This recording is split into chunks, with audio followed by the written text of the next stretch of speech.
ሰላም እግዚአብሔር ከሁላችን ጋር ይሁን።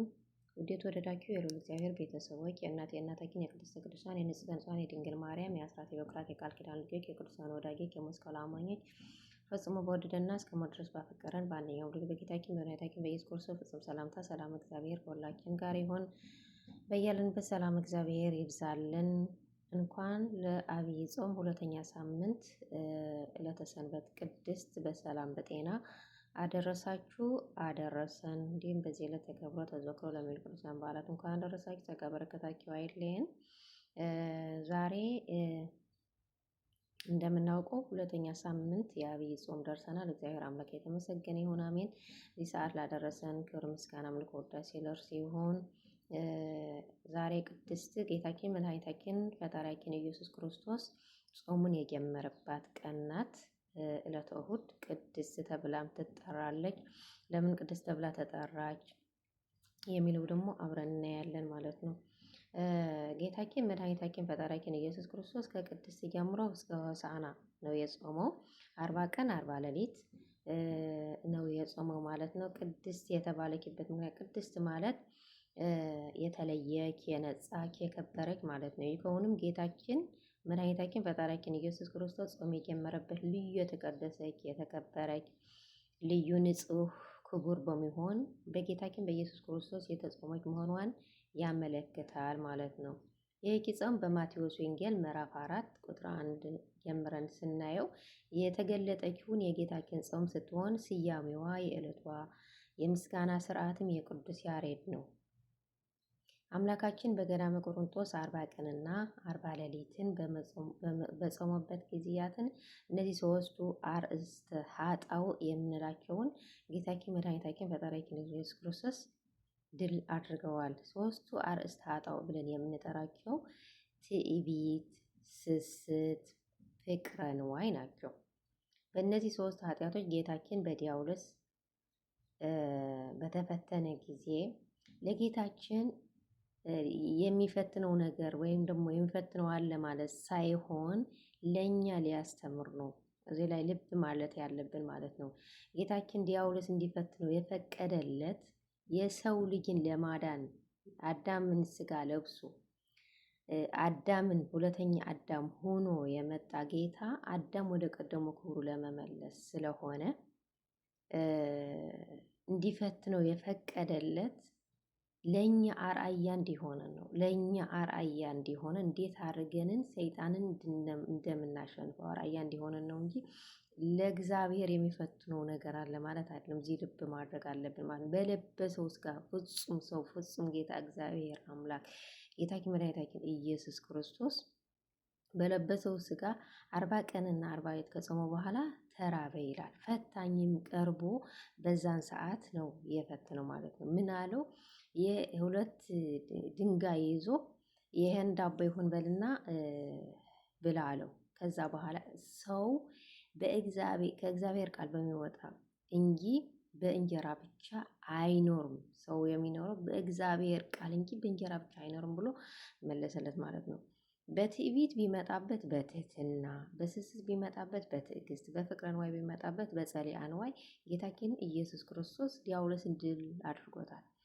እኛ ደግሞ የሚመጡብንን ትዕቢትን በምን ማለፍ እንዳለብን፣ ፍቅረ ንዋይን፣ ስስትን ሲኖርብን በምን ማሸነፍ እንዳለብን ለማስተማር ነው። ምክንያቱም ጌታችን ፈጣሪያችን መድኃኒታችን ኢየሱስ ክርስቶስ በዚህ ምድር ሲመላለስ አድርጎ ነው አድርጉ ያለን።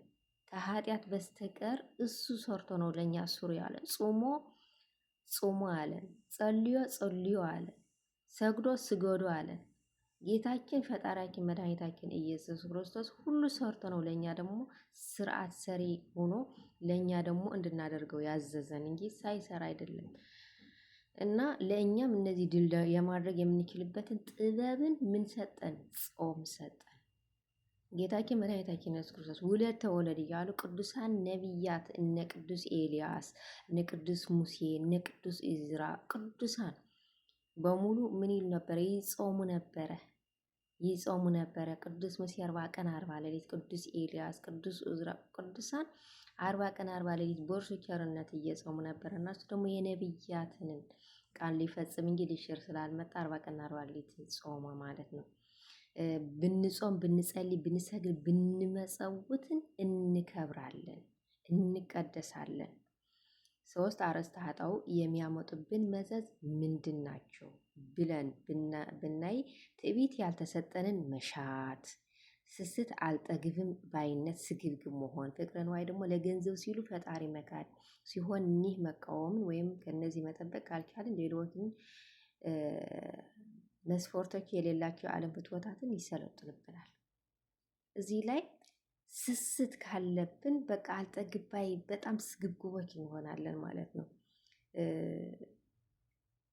ፍቅረ ንዋይ ካለን ደግሞ አሁን በዚህ ዘመን ያለን እንኳን ለገንዘብ ብሎ ገንዘብን ለማግኘት ብሎ ወንድሙ ለወንድም ይገድላል። ወንድሙ ገድሎ የእሱ ገንዘብ ለመውሰድ ማለት ነው። ስለዚህ ያ ነገር ነው ጌታችን ፈጣሪያችን መድኃኒታችን ኢየሱስ ክርስቶስ ያራቀልን። ትዕቢት ደግሞ ሳጥናኤልን ከዛ የነበረው ከፍታ የጣለው በምንድን ነው? በትዕቢት ነው። ትዕቢተኝነት የሰይጣን ስራ ነው እና ትዕቢተኞች መሆን የለብንም። ከኛ የሆነ ነገር ምንም የለንም። ከኛ የሆነ ነገር ምንም የለንም። ሁሉ ከእግዚአብሔር የተሰጠን ነውና በትህትና ቅዱሳን አባቶቻችን እናቶቻችን በትህትና ነው ይህን ዓለም ድል የነሱት። በትዕቢት ከፍ ከፍ ያለ እሱ ይወድቃል። ምንም በእግዚአብሔር ቦታ የለውም። ምክንያቱ ሳጥናኤል ያ በመጀመሪያ እሁድ ተፈጥሮ ለሁሉ መላእክትን አለቃ ሆኖ ተሹሞ በትዕቢቱ ነው ወደታች ያወረደው የተጣለውና ከትዕቢት ከስስት ከፍቅረ ንዋይ እንድንጠበቅ ይህን 3ቱ አርእስተ ኃጣውእ የሚባለው ጌታችን መድኃኒታችን ኢየሱስ ክርስቶስ በገዳመ ቆሮንጦስ ድል ያደረገልን ነውና እኛንም ከዚህ ፈተና እንድንርቅ እንድንጾም፣ እንድንጸልይ፣ እንድንሰግድ፣ እንድንመጸውት ጌታችን ፈጣሪያችን መድኃኒታችን ኢየሱስ ክርስቶስን ያደረገው አድርጉ ያለን እኛ ደግሞ የእሱ በክርስቶስ ክርስቲያን የተባለንን የማድረግ ግዴታ አለብን እና እግዚአብሔር አምላክ ይርዳን። ቅድስት ብለናል።